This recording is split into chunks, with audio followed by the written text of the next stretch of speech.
তোমার দরবারে হাত পেতেছি মাওলা।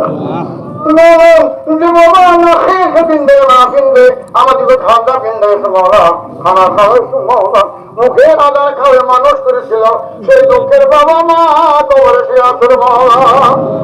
আল্লাহ বাবা হাতে ধরে নিয়ে আসতো, সেই দুঃখের বাবা মা কবরে আছে। আল্লাহ তুমি মেহেরবানি করে আমাদের বাবা মার কবর তুমি আল্লাহ জান্নাতের টুকরা বানিয়ে দাও। আল্লাহ বেহেশতের বিছানা কবরে বিছিয়ে দাও।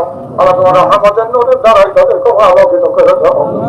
রব্বানা যালামনা আনফুসানা ওয়া ইল্লাম তাগফির লানা ওয়া তারহামনা লানাকুনান্না মিনাল খাসিরিন। وصلى الله تعالى على خير خلقه محمد وعلى آله وصحبه أجمعين. آمين ثم آمين. لا إله إلا الله محمد رسول الله. السلام عليكم. Allah